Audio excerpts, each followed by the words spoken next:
Exodus, chapter 1. Now these are the names of the children of Israel which came into Egypt. Every man and his household came with Jacob. Reuben, Simeon, Levi, and Judah, Issachar, Zebulun, and Benjamin, Dan and Naphtali, Gad and Asher. And all the souls that came out of the loins of Jacob were 70 souls, for Joseph was in Egypt already. And Joseph died, and all his brethren, and all that generation. And the children of Israel were fruitful, and increased abundantly, and multiplied, and waxed exceedingly mighty, and the land was filled with them. Now there arose up a new king over Egypt, which knew not Joseph, and he said unto his people, Behold, the people of the children of Israel are more and mightier than we. Come on, let us deal wisely with them, lest they multiply. And it come to pass, that when there falleth out any war, they join also unto our enemies, and fight against us, and so get them up out of the land. Therefore they did set over them taskmasters to afflict them with their burdens. And they built for Pharaoh treasure cities, Pithom and Ramesses. But the more they afflicted them, the more they multiplied and grew, and they were grieved because of the children of Israel. And the Egyptians made the children of Israel to serve with rigor, and they made their lives bitter with hard bondage, in mortar and in brick, and in all manner of service in the field. All their service wherein they made them serve was with rigor. And the king of Egypt spake to the Hebrew midwives, of which the name of one was Shiphrah, and the name of the other Puah. And he said, When ye do the office of a midwife to the Hebrew women, and see them upon the stools, if it be a son, then ye shall kill him. But if it be a daughter, then she shall live. But the midwives feared God, and did not as the king of Egypt commanded them, but saved the men children alive. And the king of Egypt called for the midwives, and said unto them, Why have ye done this thing, and have saved the men children alive? And the midwives said unto Pharaoh, Because the Hebrew women are not as the Egyptian women, for they are lively, and are delivered ere the midwives come in unto them. Therefore God dealt well with the midwives, and the people multiplied and waxed very mighty. And it came to pass, because the midwives feared God, that he made them houses. And Pharaoh charged all his people, saying, Every son that is born ye shall cast into the river, and every daughter ye shall save alive. Chapter 2. And there went a man of the house of Levi, and took to wife a daughter of Levi. And the woman conceived, and bare a son.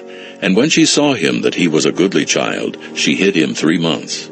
And when she could no longer hide him, she took for him an ark of bulrushes, and daubed it with slime and with pitch, and put the child therein. And she laid it in the flags by the river's brink.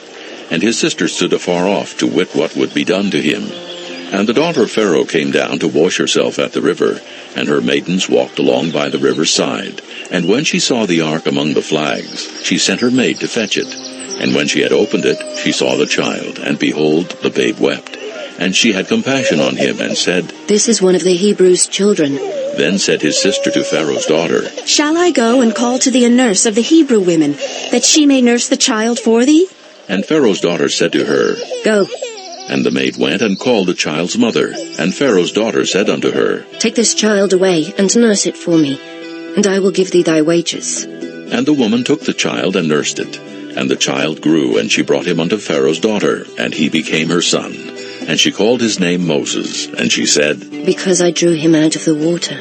And it came to pass in those days, when Moses was grown, that he went out unto his brethren, and looked on their burdens. And he spied an Egyptian smiting an Hebrew, one of his brethren. And he looked this way and that way, and when he saw that there was no man, he slew the Egyptian, and hid him in the sand. And when he went out the second day, behold, 2 men of the Hebrews strove together. And he said to him that did the wrong, Wherefore smitest thou thy fellow? And he said, Who made thee a prince and a judge over us? Intendest thou to kill me as thou killedst the Egyptian? And Moses feared, and said, Surely this thing is known. Now when Pharaoh heard this thing, he sought to slay Moses.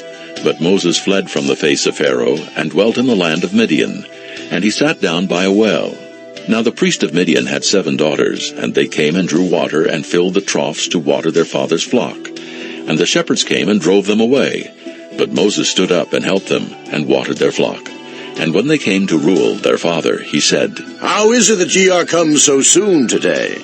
And they said, An Egyptian delivered us out of the hand of the shepherds, and also drew water enough for us, and watered the flock. And he said unto his daughters, And where is he? Why is it that ye have left the man? Call him, that he may eat bread.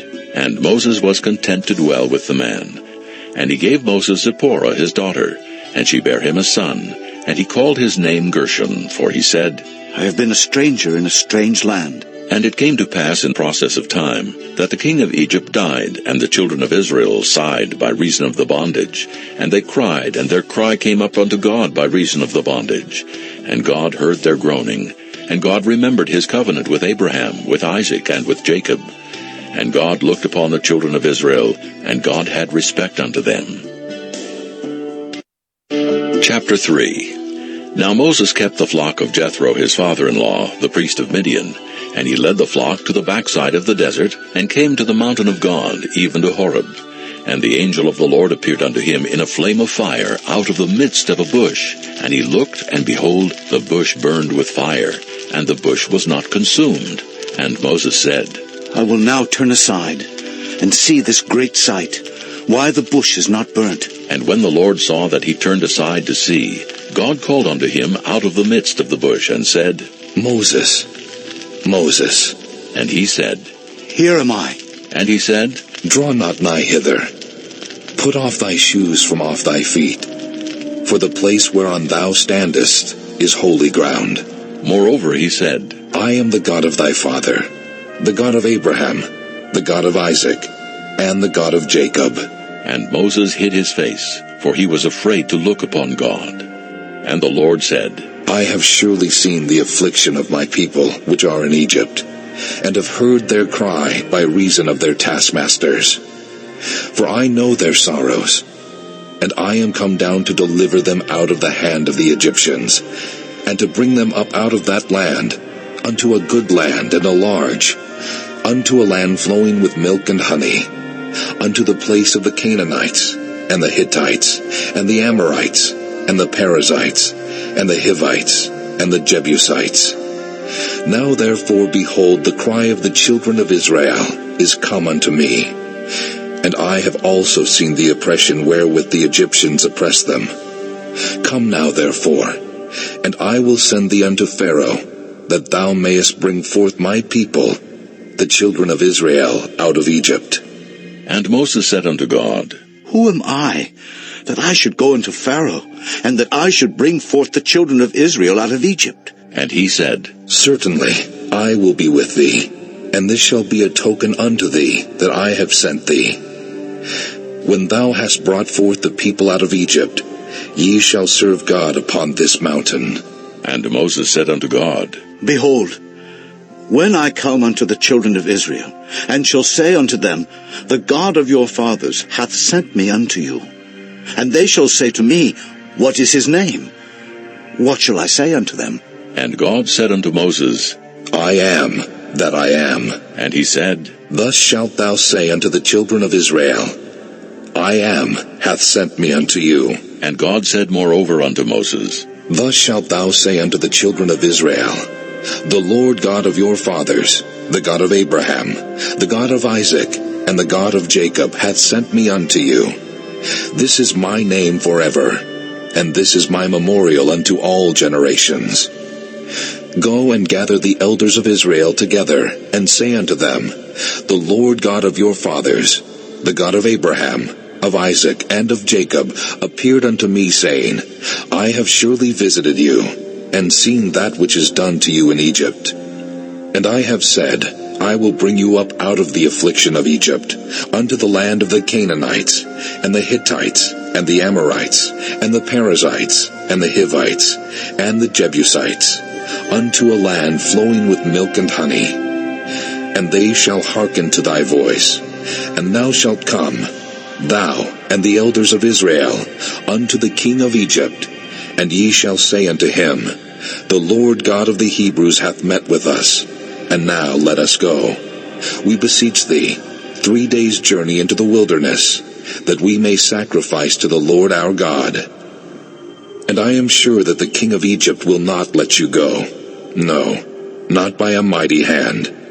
And I will stretch out my hand, and smite Egypt with all my wonders, which I will do in the midst thereof. And after that he will let you go. And I will give this people favor in the sight of the Egyptians. And it shall come to pass, that when ye go, ye shall not go empty. But every woman shall borrow of her neighbor, and of her that sojourneth in her house, jewels of silver, and jewels of gold, and raiment. And ye shall put them upon your sons and upon your daughters, and ye shall spoil the Egyptians.